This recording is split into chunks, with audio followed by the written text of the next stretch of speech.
Dr. Celeste Howard had boarded the plane with quiet confidence, her tailored Navy suit pristine, her matching carry-on rolling effortlessly behind her. She was no stranger to first-class travel. Her career as a renowned cardiologist and keynote speaker often placed her in these spaces, though she knew all too well that her presence was frequently questioned in ways it shouldn't be. Today, she was focused solely on preparing for the prestigious medical conference she would be speaking at the next morning. Her mind was sharp, already organizing the key points of her speech as she approached her assigned seat. With a polite nod to the flight attendant at the entrance, she placed her bag in the overhead compartment, sat down by the window, and retrieved her tablet and leather notebook. Celeste, absorbed in reviewing her notes, barely noticed the initial glance. But moments later, Rachel returned, her tone polite, yet edged with something unspoken. "Excuse me, ma'am," she said, standing stiffly beside Celeste's seat. "May I see your boarding pass?" Celeste looked up, momentarily surprised, but remained composed. This wasn't the first time she had been questioned about occupying a space she rightfully belonged in. With practiced ease, she handed over the neatly folded ticket. Rachel took it, scanning the details with an expression that tightened, as if something wasn't adding up. "This is for first class," Rachel stated, her voice carrying an almost imperceptible note of disbelief. "That's correct," Celeste replied, offering a small, steady smile. Rachel hesitated a moment longer than necessary before handing the ticket back. "All right," she said, though the way she said it suggested she wasn't fully convinced. Then, without another word, she turned and walked away, her posture slightly rigid. Celeste exhaled silently and returned to her notes, brushing it off as an overzealous routine check. But then she noticed something from the corner of her eye. Rachel speaking in hushed tones with another flight attendant near the galley, both casting glances in her direction. Celeste's stomach clenched slightly. She had been here before, in different forms and places, navigating the quiet, persistent questioning of her legitimacy. She remained still, her face unreadable, but a flicker of unease settled in her chest. Minutes later, Rachel returned, this time with a firmer stance and a controlled but unmistakable air of authority. "Dr. Howard," she began, glancing at the tablet and notebook in Celeste's lap as if needing to verify her identity. "I need to speak with you privately." Celeste raised an eyebrow but remained composed. She carefully set her belongings aside, unbuckled her seatbelt, and rose to her feet. The hum of conversations in the first-class cabin quieted slightly, curious glances exchanged between passengers as they watched her follow Rachel toward the galley. Once there, Rachel folded her arms, standing in a way that suggested she was prepared for resistance. "It seems there's been an error with your booking," she stated. "I'm afraid I'll have to ask you to move to the main cabin." Celeste's breath caught, but outwardly, she remained calm. The words hung between them, the air thick with implication. She searched Rachel's face, looking for any sign that this was an honest mistake, that there was some administrative mix-up. But she found none. "I don't believe there's been an error," Celeste said evenly. "My ticket was purchased weeks ago and confirmed. Would you mind checking again?" Rachel's lips pressed into a thin line. "I've already checked," she replied, her voice slightly colder now. "This seat doesn't seem appropriate for you." There it was, a statement so subtly loaded it might have seemed neutral to an untrained ear. But Celeste recognized it immediately. The quiet gatekeeping, the need to reinforce invisible boundaries. Celeste inhaled deeply, steadying herself. "I'm not sure what you mean by appropriate," she said, her voice measured, "but I assure you my ticket is valid." Rachel's stance hardened. "I don't have time to argue about this," she said sharply. "Either you move or I'll have to involve security." A shift had occurred. The veneer of politeness was gone, replaced by outright hostility. Celeste's patience was wearing thin, but she knew better than to escalate in a moment like this. She had spent years mastering the art of staying composed in the face of unfair treatment, of knowing when to fight and when to wait. "If that's your decision," she said quietly, "then I'll comply. For now." With slow, deliberate movements, she turned back to her seat, collected her belongings, and walked down the aisle toward economy, her head held high despite the weight pressing on her chest. The murmurs among passengers grew louder as she passed, some sympathetic, others simply curious. The contrast between first class and economy was stark. Where she had once been surrounded by quiet sophistication and spacious comfort, she was now squeezed into a cramped middle seat, the lack of space a physical reminder of the injustice she had just endured. Yet, despite everything, Celeste's mind remained sharp. She wasn't someone who let these moments pass unchecked. She had no intention of allowing this humiliation to be swept under the rug. As she settled into her new seat, she retrieved her phone, scrolled through her contacts, and selected a familiar name. "Hi, it's Celeste," she said softly, her voice calm but firm. "I need a favor." This wasn't over, not by a long shot. Rachel Carter had always taken pride in her ability to maintain control over the first-class cabin. With years of experience as a senior flight attendant, she had developed an instinct for recognizing who belonged and who didn't, or at least that was what she told herself. First class wasn't just about the luxury of extra space and complimentary drinks. It was about exclusivity, about a certain level of decorum that she had been tasked with upholding. And when Dr. Celeste Howard walked onto the plane that evening, something inside Rachel bristled. It wasn't immediate. At first, it was just a flicker of discomfort. The briefest pause as Celeste confidently made her way to her seat. Dressed impeccably in a navy suit, she moved with the effortless poise of someone who had done this before. But despite the polished exterior, Rachel's mind resisted accepting what was right in front of her. Something felt off.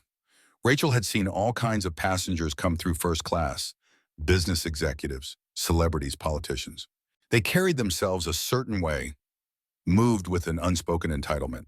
Celeste carried herself with confidence too, but to Rachel it didn't feel the same. Something doesn't add up, she thought. And just like that, a seed of doubt was planted. She didn't even realize the full extent of her own bias as she made her way through the cabin.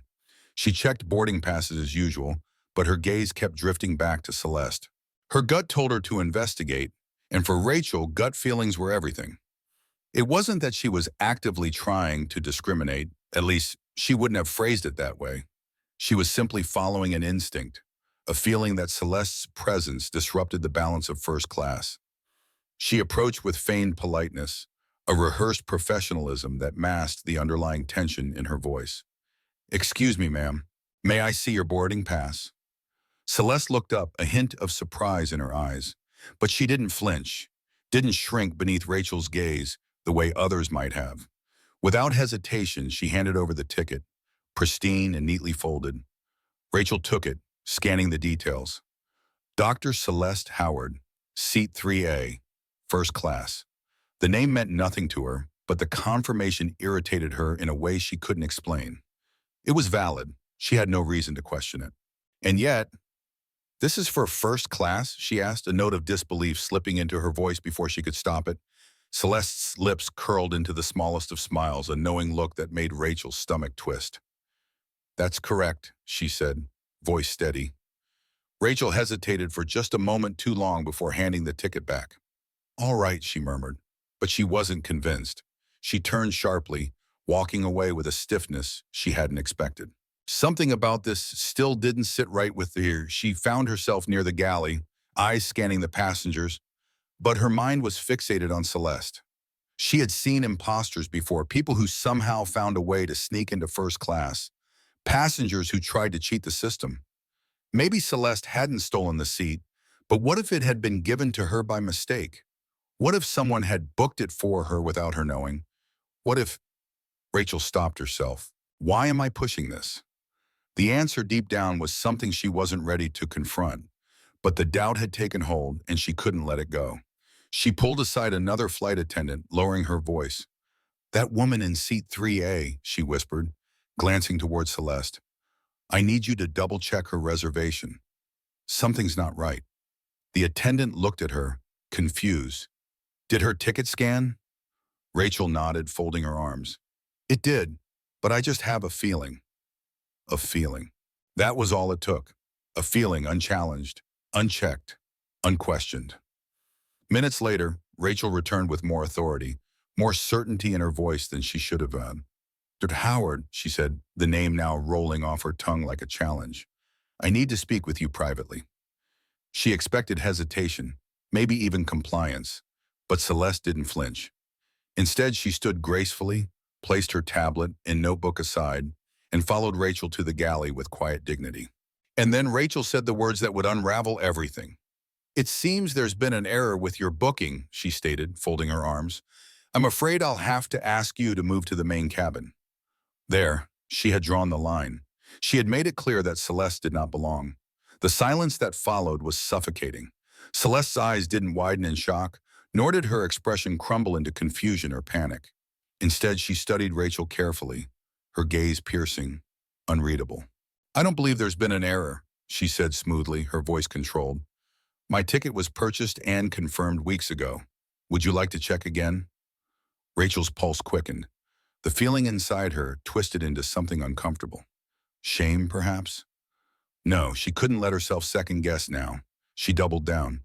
"I've already checked," she said, her voice cold now, defensive. "This seat doesn't seem appropriate for you."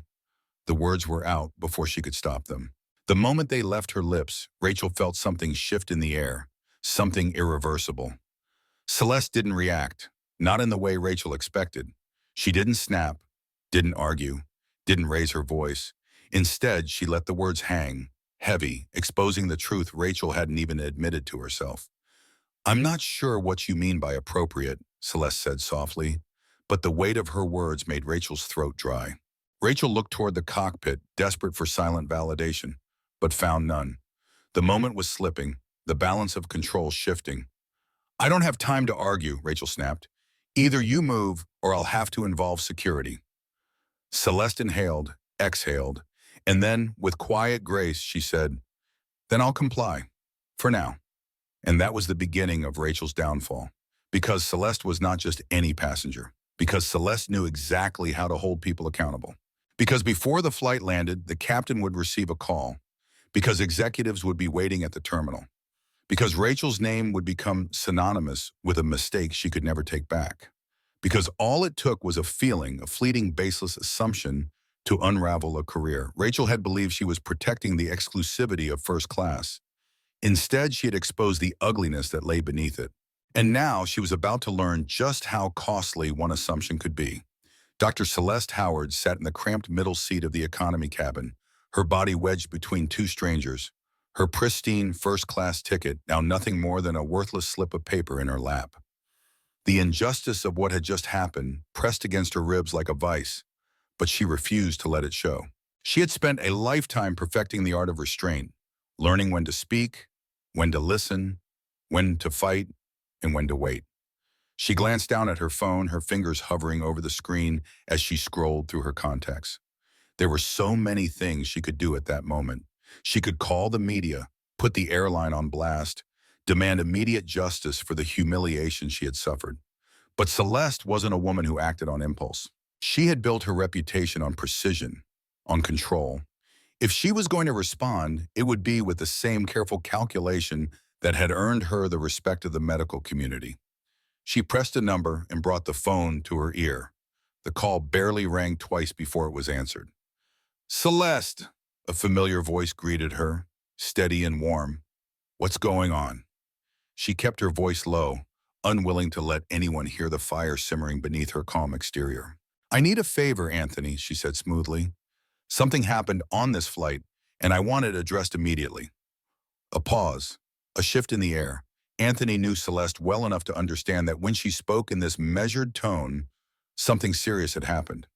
"Tell me what you need," he said. "I was removed from my first-class seat by a flight attendant who decided I didn't belong," Celeste said, keeping her voice even despite the rising tension in her chest. "I complied, but I need you to make sure this doesn't go unnoticed." She heard Anthony sigh. "Unbelievable," he muttered. "Give me the details. Airline, flight number, names if you have them." Celeste provided the information swiftly, her fingers tightening around the phone as she watched Rachel, the flight attendant who had humiliated her, move through the first-class cabin, chatting and laughing as if nothing had happened. Celeste had no doubt that Rachel believed she had won, that she had successfully maintained the so-called integrity of the first-class experience. But she had no idea who she had just crossed. "I'll escalate this immediately," Anthony assured her. "I have contacts at the airline's executive level. They'll know about this before you even land." "Good," Celeste said, her voice like steel wrapped in silk. "But don't escalate just yet. Monitor.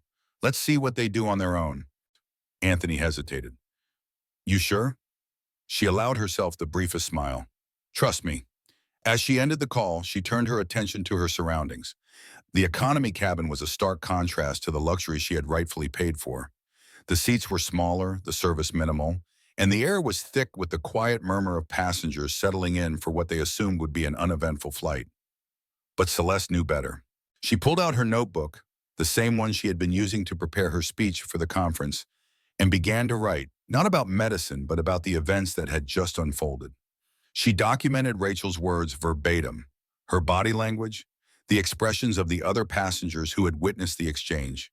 She took note of the hushed conversations she had overheard, the way some passengers had looked away while others had watched with barely concealed disapproval. Every detail mattered. A gentle voice broke through her thoughts. Ma'am?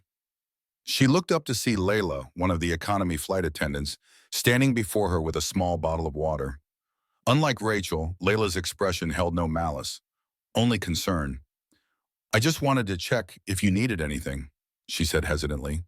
Celeste studied her, sensing that the young woman knew what had happened and was offering what little kindness she could within the limits of her position.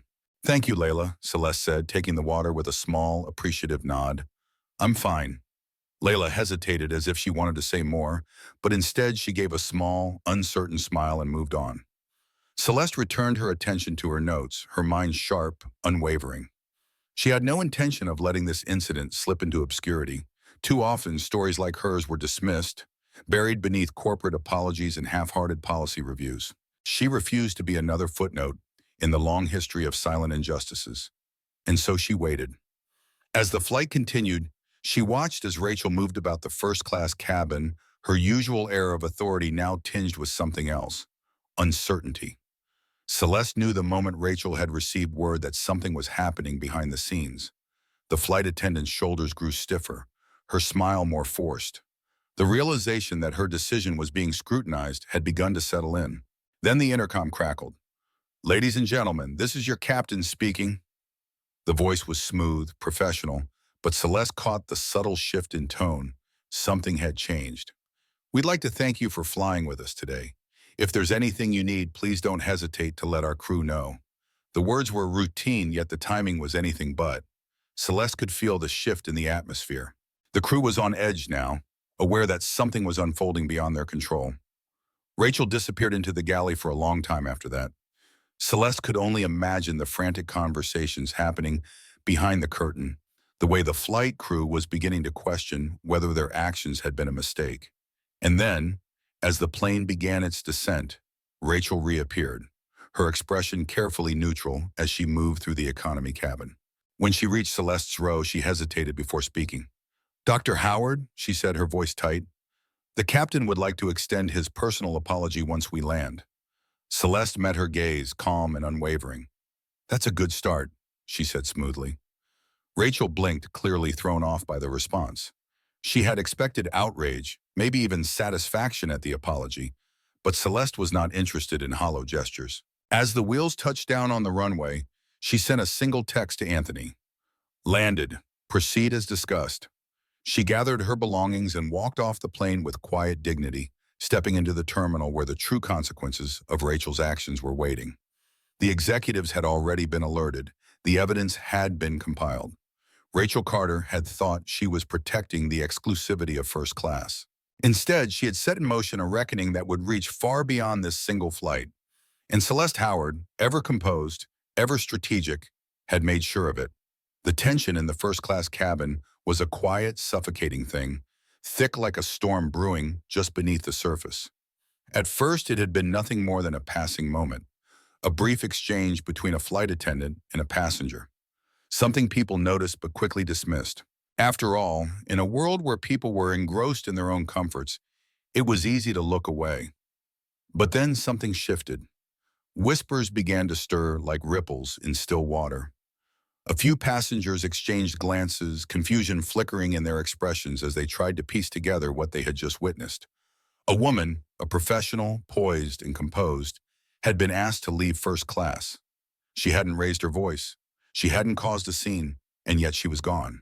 Dennis, the senior flight attendant, had seen it all from a distance.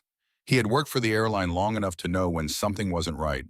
He prided himself on being a fair, no-nonsense kind of man, and what he had just witnessed didn't sit well with him. His eyes followed Rachel Carter as she moved through the aisle, her usual crisp efficiency slightly off-kilter. He noticed the way her shoulders were set a little too tight, the way she avoided his gaze as she passed by. That was the first red flag. Dennis had been around long enough to know that flight attendants didn't just make mistakes like this, not without reason. And that was what bothered him most. What was the reason? The moment Rachel disappeared into the galley, he approached a businessman seated in the aisle near where Dr. Celeste Howard had been just minutes before. The man, dressed in a tailored gray suit, shook his head slightly. She showed her ticket, he murmured, clearly unsettled. It was valid. She had every right to be here. Dennis nodded, his expression darkening. That was all he needed to hear. He turned toward the galley, his steps measured but purposeful.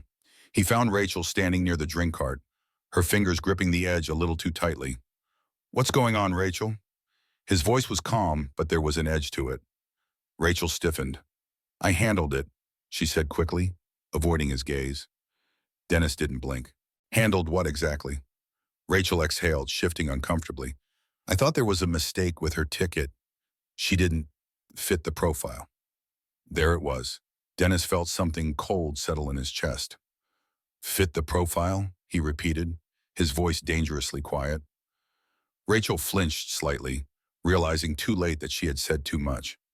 "I just meant—" "I know what you meant," Dennis interrupted, his voice sharp now.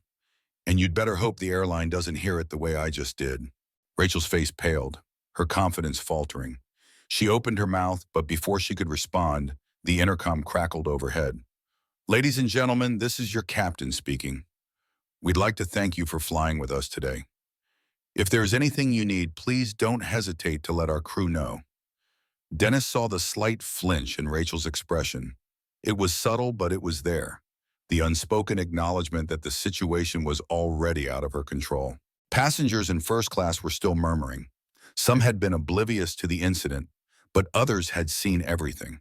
The businessman who had spoken to Dennis leaned over to the woman seated beside him, his voice low but firm. "That didn't sit right with me." The woman nodded, casting a glance toward the now empty seat. She was so calm, didn't even argue, and she still got moved. Rachel knew the moment the murmurs began that this wasn't going to go away. She had expected the usual indifference, the way people turned a blind eye when it wasn't their fight. But something about Dr. Howard's quiet composure had left an impression.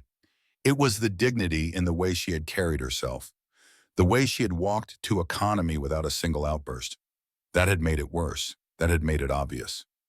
Dennis crossed his arms. "You need to fix this, Rachel." Rachel stiffened. "It's already done." Dennis exhaled slowly, shaking his head. "No, Rachel. It's just beginning." Meanwhile, in economy, Celeste sat calmly in her seat, her notebook open, her pen moving with quiet purpose. She knew exactly what was happening in first class. She didn't need to be there to feel the shift, to know that the truth was starting to settle into the minds of those who had witnessed it. She wasn't interested in revenge. She was interested in accountability. Her phone buzzed against her thigh. She glanced down at the message. "Monitor for now. Let me know when to proceed." She allowed herself the faintest smile. Good. Layla, the kind flight attendant, approached her again, hesitant. "Dr. Howard," she said softly, her voice barely above a whisper. I just wanted to say that I'm really sorry for what happened. It wasn't right." Celeste met her eyes, seeing the genuine concern there. "Thank you, Layla." Layla hesitated again. "Would you like me to bring you anything? A blanket? Something to eat?" Celeste shook her head, her smile warm but unreadable. "I'm fine." Layla nodded, biting her lip before stepping away. Back in first class, Dennis had reached his limit. He stepped into the galley where Rachel was still gripping the drink cart like a lifeline. "You'd better hope the captain doesn't ask you for an explanation," he muttered, "because you won't like where this is going." Rachel didn't respond. She didn't have to, because at that moment the phone in the galley rang. Rachel hesitated before answering. "This is Rachel." "This is the captain," a firm voice came through. "We've received a message from the airline's executive office. There's a formal complaint regarding a passenger removal from first class. I need you to explain your actions immediately." Rachel's heart plummeted. Dennis simply crossed his arms, watching the realization dawn on her face. Celeste closed her notebook, exhaling slowly. The storm had begun. If you stand with Dr. Celeste Howard, if you believe in fairness, in dignity, in holding those in power accountable, then make your voice heard.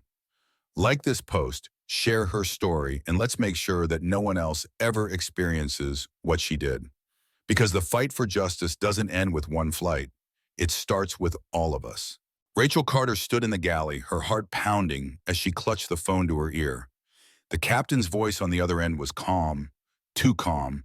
That kind of measured tone didn't come from someone who was simply asking a question. It came from someone who already knew the answer. Rachel, the captain said again, this time with an unmistakable edge of authority, I need you to explain your decision to remove Dr. Celeste Howard from first class. We've received a message from the airline's executive office, and they're requesting clarification. Rachel's grip on the receiver tightened, her knuckles going white. The air suddenly felt too thick, the space around her too small. She could feel her own heartbeat thudding in her ears, her throat tightening as panic coiled deep in her gut. Captain, there was a concern about her ticket, she said, forcing the words out, her voice lower now, like she could somehow downplay the weight of what she had done. Silence. And then, that's not what our records show. Rachel's stomach dropped. She felt the heat of Dennis's gaze on her, and he was still watching from the galley's entrance, arms crossed, his expression unreadable but sharp. He had heard every word. She wanted to snap at him, tell him to stop staring, to stop making her feel so exposed, but she knew it wasn't Dennis she needed to be afraid of. It was the consequences. Rachel, as the captain continued, his voice firm now. Dr. Howard's ticket was purchased weeks ago. It was a confirmed first-class seat, assigned and validated. There was no mistake, so I'll ask you again. Why was she removed? Rachel swallowed hard, her mind scrambling for an excuse, for a way out, for anything that could make this go away. But there was nothing except the truth. And the truth was an ugly thing.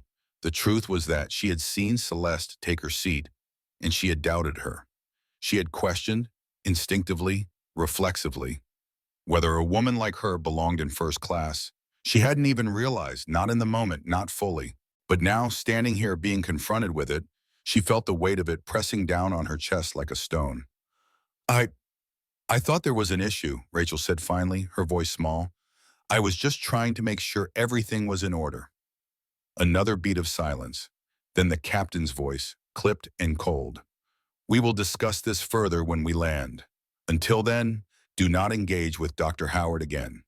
Click. The line went dead and Rachel was left standing there, the phone still pressed to her ear, as if keeping it there would stop the world from closing in around her. Dennis let out a slow breath, shaking his head. You really messed up, Rachel, he said quietly. Rachel turned sharply, her jaw tightening. I was just following my instincts, she snapped, the words tasting bitter even as she said them. Dennis raised an eyebrow.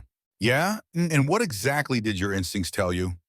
Rachel opened her mouth to fire back, but nothing came, because they both already knew the answer. Meanwhile, in the economy cabin, Celeste Howard sat with the kind of quiet dignity that only came from years of navigating spaces that weren't designed for her. She had known, the moment she was forced out of her first-class seat, that the fight was far from over. She had waited. She had listened.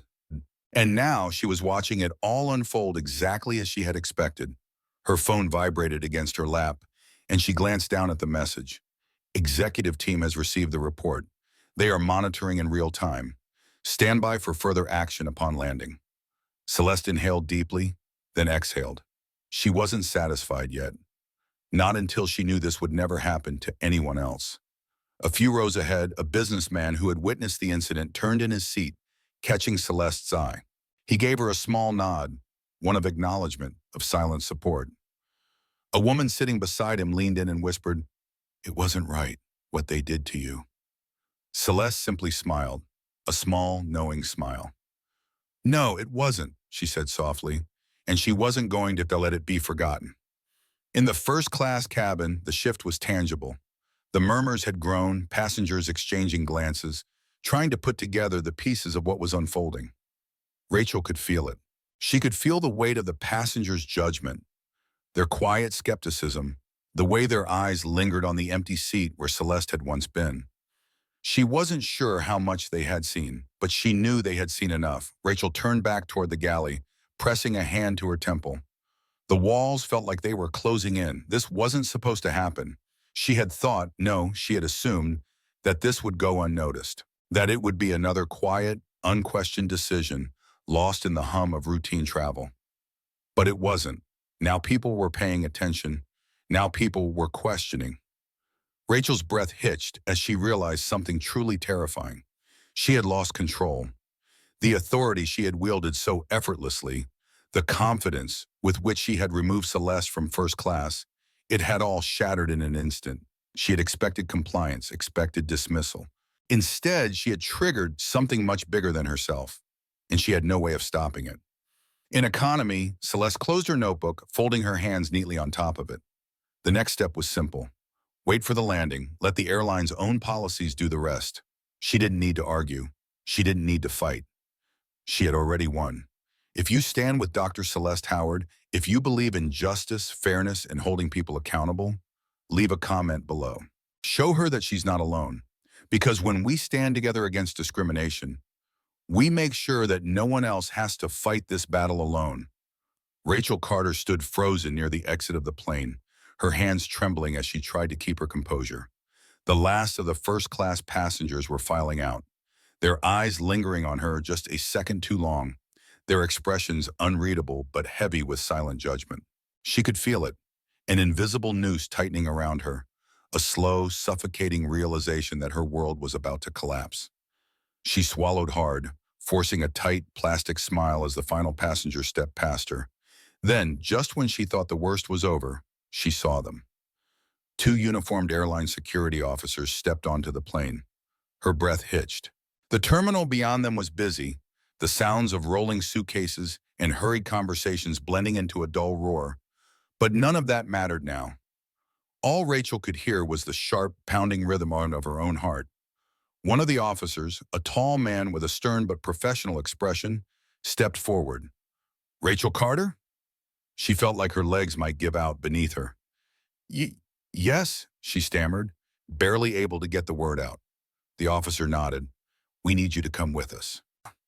Rachel's throat was dry. "Why?" she managed, though she already knew the answer. "There's a matter that requires your immediate attention," the officer replied, his voice calm but unyielding. "The airline's executive office has requested a preliminary review of an incident reported on this flight." An incident. Her stomach lurched. She could feel Dennis watching from a few feet away, his expression unreadable, but filled with something that looked dangerously close to "I told you so."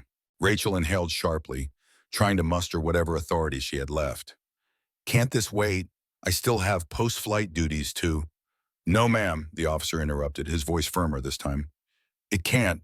The weight of his words settled over her like a crushing force. This wasn't just a reprimand. This wasn't going to be something she could brush off with an apology and a procedural review. This was serious.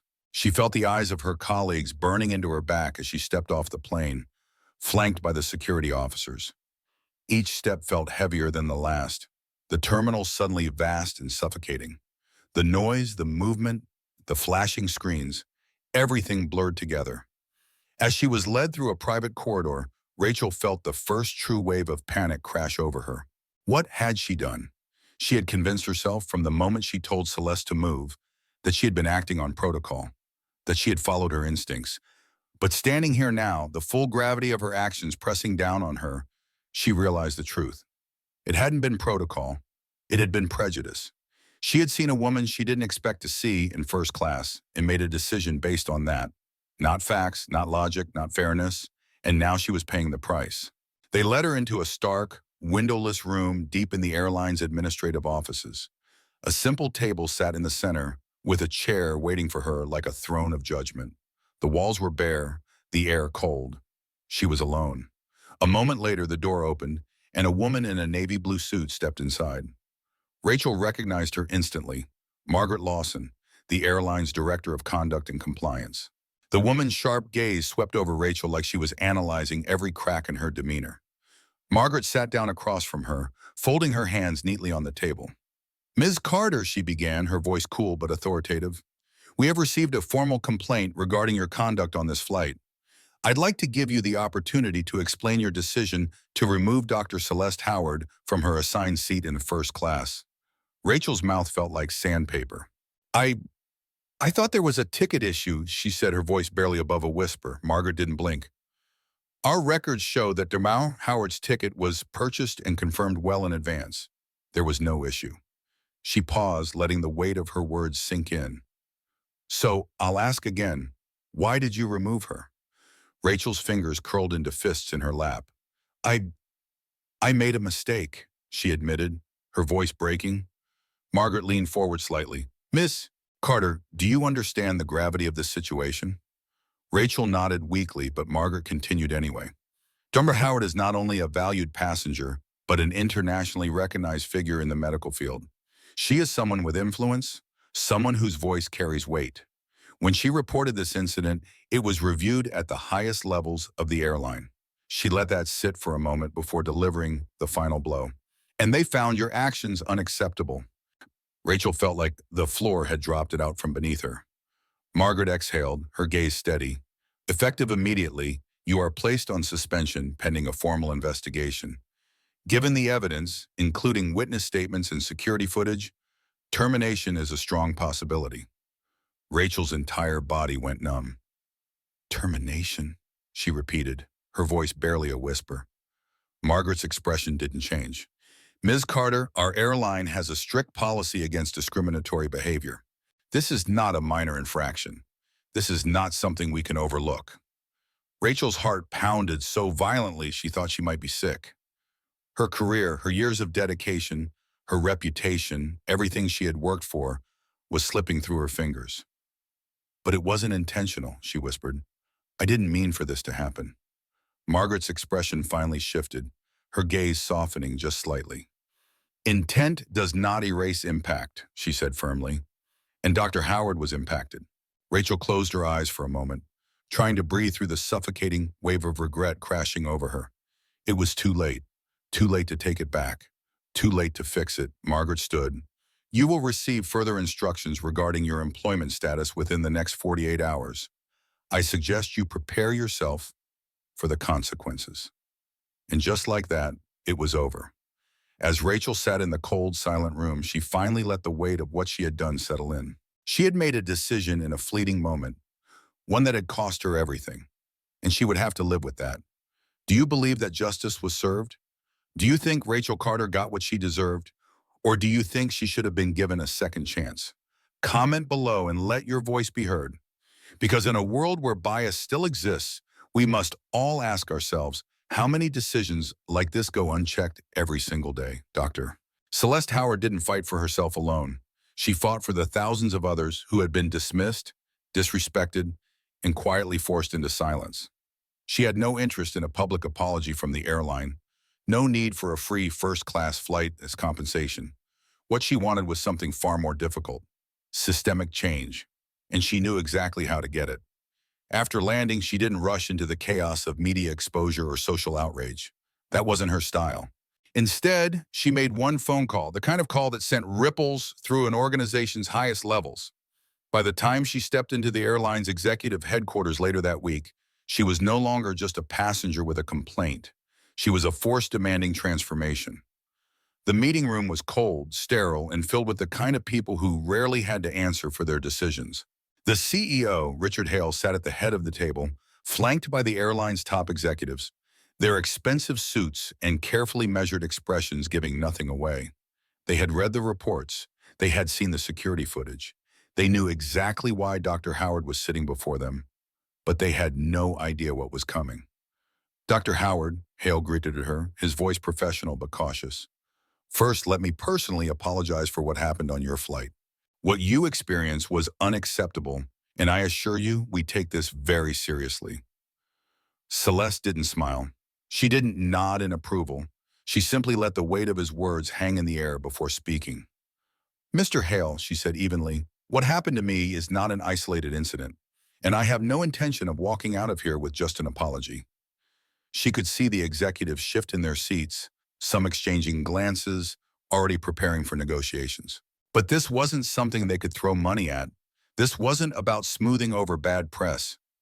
This is about accountability, she continued, her voice strong but calm. Your airline has a problem, one that doesn't start or end with Rachel Carter.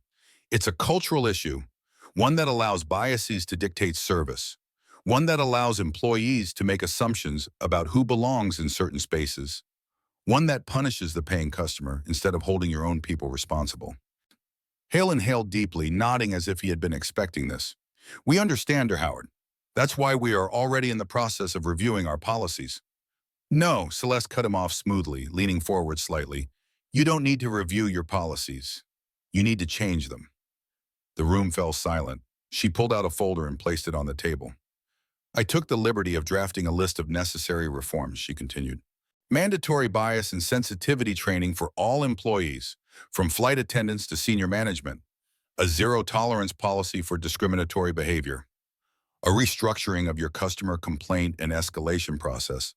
Because let's be honest, most people in my position wouldn't have had the connections to make their voices heard. She pushed the folder toward him. Hale hesitated, then picked it up, flipping through the pages.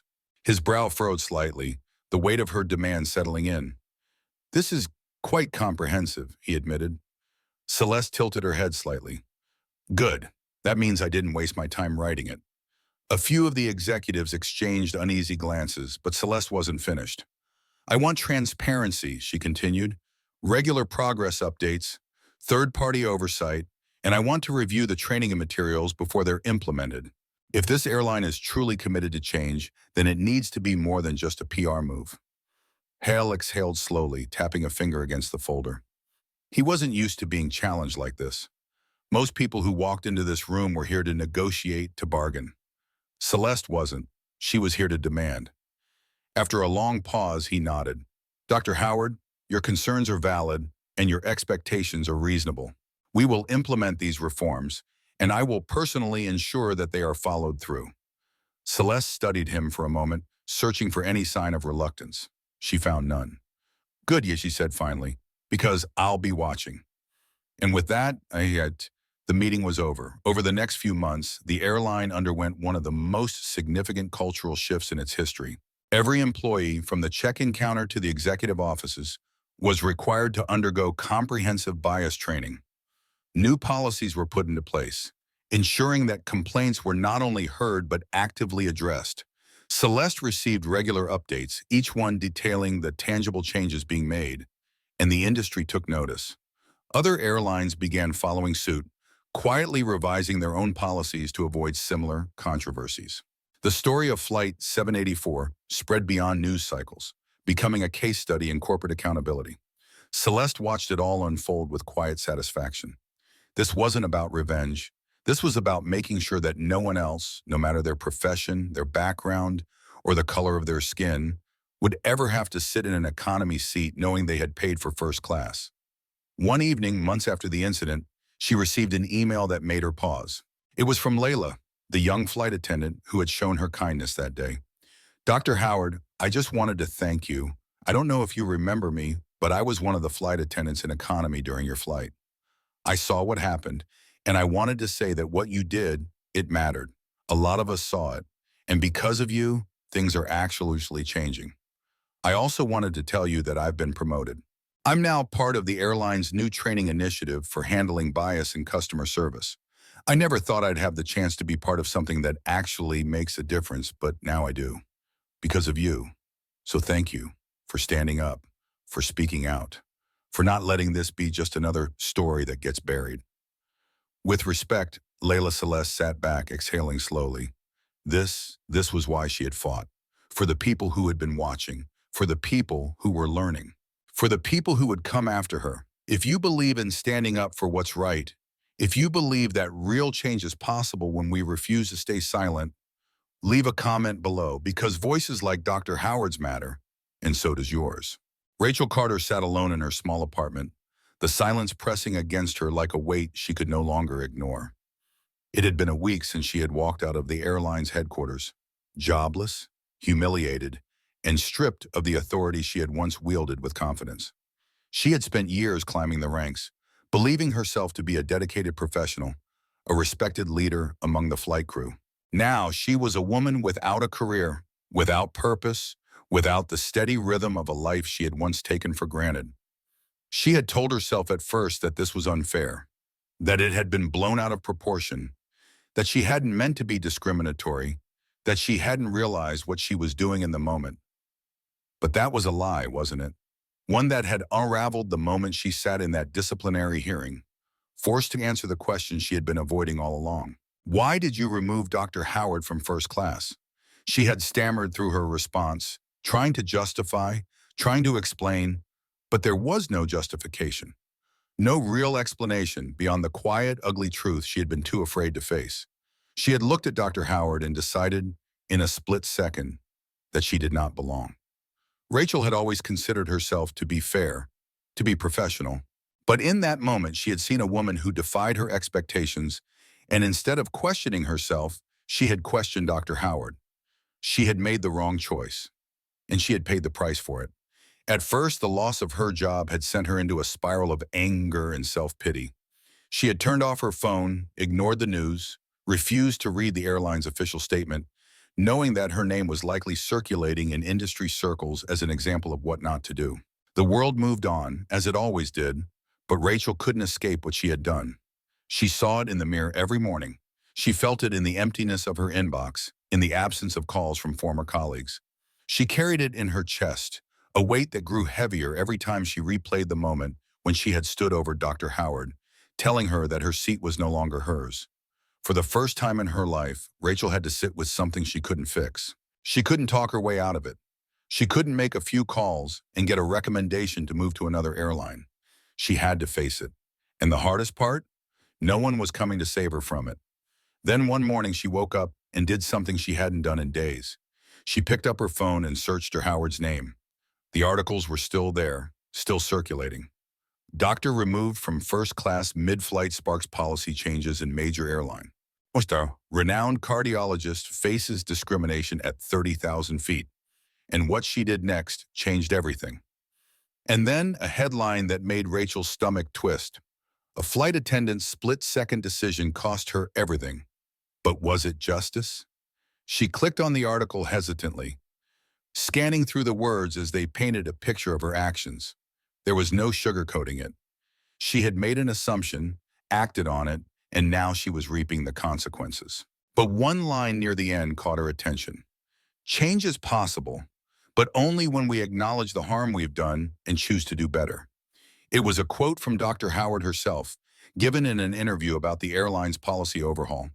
Rachel read it over and over again, feeling something shift inside her. She couldn't undo what she had done, but maybe, just maybe, she could learn from it. That was how she found herself staring at the website for a nonprofit organization focused on workplace diversity and inclusion. Her fingers hovered over the volunteer button for a long time. She didn't belong there, did she? She was the villain in this story, the woman who had made a choice rooted in bias. What right did she have to sit in a room with people who had been fighting against discrimination for years? She almost closed the tab, but then she thought about that article. Change is possible, but only when we acknowledge the harm we've done and choose to do better. Rachel took a deep breath and clicked the button. The first time she stepped into the nonprofit's meeting space, she felt like an imposter. The room was filled with people who had dedicated their lives to fighting for fairness and equity in workplaces across industries. She was just someone who had failed, someone who had made a mistake she couldn't take back. But she didn't turn around. She sat in the back, listening as the director spoke about the importance of confronting internal biases, about how real change started with the uncomfortable process of unlearning and rebuilding. Rachel had spent so much time running from her own guilt, trying to justify it, trying to make herself the victim. But the truth was, this wasn't about her. It was about the harm she had caused. And she could either sit in that shame forever, or she could try, really try, to become better. So she stayed. She listened. She learned. At first, she barely spoke in meetings, too ashamed to share her story. But then, after weeks of sitting in the back, she finally raised her hand. She told them who she was. She told them what she had done. She told them how it felt to lose everything, and how she had finally realized that she had been the one in the wrong all along. Some people in the room looked at her with skepticism, others with quiet understanding. But no one dismissed her. And for the first time in months, Rachel felt something that had been missing since she stepped off that plane. Hope. She knew she couldn't erase what she had done. She knew she couldn't go back to the airline and pretend that nothing had happened. But maybe she could make sure that someone else didn't make the same mistake. Maybe she could take what she had learned, the hard way, and use it to teach others how to do better before they ruin someone else's flight, someone else's day, someone else's dignity. Rachel Carter had lost everything. But maybe, just maybe, she had found something even more important in the process: the chance to start again. If you believe in growth, redemption, and the power of confronting our mistakes, leave a comment below. Let's show the world that people can change, not by ignoring the past, but by learning from it. The ripple effect of what happened on Flight 784 didn't stop with Dr. Celeste Howard. It didn't stop with Rachel Carter's termination, nor did it stop at the airline's official apology. This was bigger than one flight, bigger than one company. It had become a symbol of the quiet, everyday injustices that so many people faced, the silent gatekeeping that went unnoticed until someone dared to challenge it. At first, the airline had tried to handle it quietly, issuing an internal memo to its employees about the importance of following procedure and ensuring fairness in passenger interactions. But the story refused to fade. It had taken hold in the media, on social platforms, in corporate boardrooms. People weren't just talking about this incident. They were sharing their own. Other passengers came forward, recounting their experiences of being scrutinized, questioned, made to feel as though their presence in a premium space was somehow a mistake. It was a reckoning. The airline knew it had no choice but to do something drastic. A press release wouldn't be enough. A simple policy tweak wouldn't fix the deeper issue at play. This wasn't just about saving face anymore. It was about survival, and so they made a move that few had expected. They overhauled their training programs, not just for flight attendants, but for every level of their staff. From the check-in counters to the executive suites, every employee was required to undergo extensive bias training. Not just a one-time seminar, not a box to check, but an immersive program that forced them to confront the realities of unconscious bias, discrimination, and the subtle ways people were treated differently based on assumptions rather than facts. And then something even more unexpected happened. They didn't just discipline those who had failed, they rewarded those who had done the right thing. The airline announced a promotion for Layla, the young flight attendant who had shown kindness to Dr. Howard, the only one who had checked in on her, the only one who had treated her with the dignity she deserved. Layla had done something that should have been standard. She had treated a paying passenger with respect. And yet, in that moment, her small act of kindness had stood out like a beacon in the midst of injustice. She had noticed. She had cared. And now the world had noticed her. Layla had never expected recognition for what she had done. She had simply followed the values she had been raised with. Values that told her that kindness wasn't conditional, that respect wasn't something to be handed out based on appearances. She had gone home that night after the flight, unsettled by what she had seen, feeling powerless to change it. And now, just months later, she found herself in a conference room, shaking hands with the airline's top executives as they congratulated her on her promotion.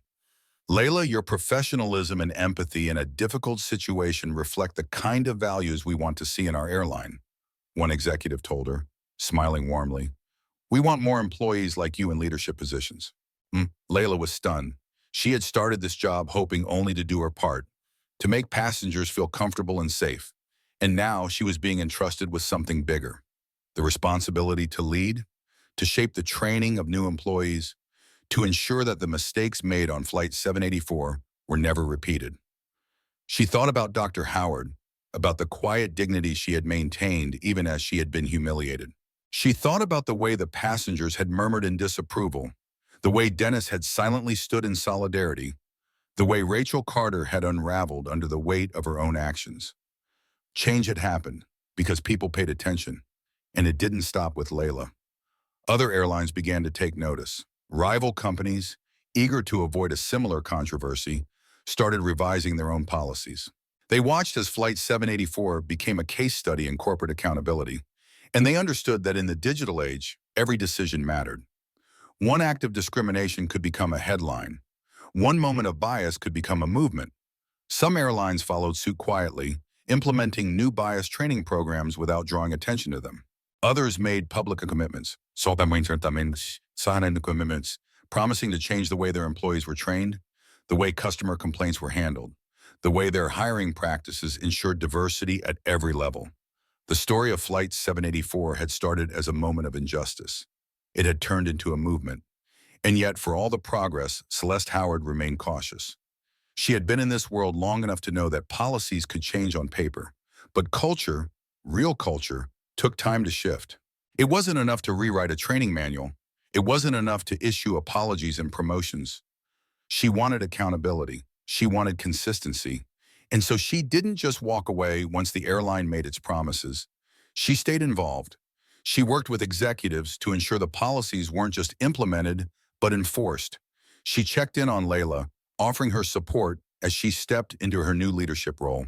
She consulted with other airlines that were trying to do better, sharing insights on what needed to change and what real inclusivity looked like. She made sure this wasn't just a moment. She made sure it was a legacy. And as the months passed, as she continued to see small but meaningful shifts in the industry, she allowed herself something rare, something she hadn't felt since that awful moment when she had been forced from her first-class seat. She allowed herself hope. Because real change doesn't happen overnight, but it happens when people refuse to let injustice go unnoticed. It happens when someone like Layla stands up and does the right thing, even when no one is watching. It happens when an entire industry is forced to confront its flaws and chooses, however reluctantly, to do better. And it happens when people refuse to forget. So, to you, the one reading this now, do you believe that small actions matter? Do you believe that change can happen when people speak out? If you stand with Dr. Celeste Howard, if you believe in fairness, in accountability, in creating a world where no one has to prove they belong in the spaces they've rightfully earned, leave a comment below, because the fight isn't over. It never is. And every voice matters, including yours. Dr. Celeste Howard never expected her story to spark a movement. She never wanted to be the face of corporate accountability, never set out to expose the quiet but insidious biases that dictated who was welcome in certain spaces and who was not. She simply wanted to take her seat, prepare for her speech, and reach her destination with the same ease and dignity afforded to every other first-class passenger. But sometimes life had other plans. Sometimes a moment of injustice became the catalyst for something bigger than a single person. And sometimes speaking up was the only way to ensure that history did not repeat itself. Months after Flight 784 became national news, the industry was still feeling the impact. The airline had not just issued a hollow apology, they had enacted real, measurable change. Employees across all levels were required to undergo bias and sensitivity training, not as a corporate formality, but as an essential part of their job. Their hiring policies were restructured, prioritizing diversity at every level of the company, ensuring that leadership reflected the broad range of passengers they served. Internal complaints were now fast-tracked, meaning that any discriminatory behavior reported by employees or passengers alike was taken seriously and reviewed immediately. But the most remarkable shift? The culture of silence had been broken. For years, employees, particularly flight attendants of color, had quietly endured the subtle but constant reminders that they were expected to enforce unspoken rules about who belonged in premium spaces and who did not. Now, they were empowered to challenge those assumptions.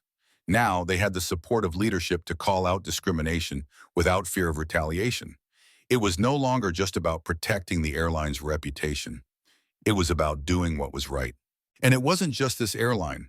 The ripple effects spread across the industry. Other airlines, eager to avoid similar backlash, began revising their own policies. Some even reached out to Dr. Howard herself, asking for her insights on how to ensure true inclusivity in their practices. Celeste didn't relish the spotlight, but she knew she had a responsibility. She had been given a voice in this conversation, and she refused to let the opportunity go to waste. Still, she never let herself forget what this was really about. It wasn't about corporate policy changes. It wasn't about public relations damage control. It was about people. It was about the young professional flying for the first time in first class, nervous and excited, only to be met with skepticism instead of welcome.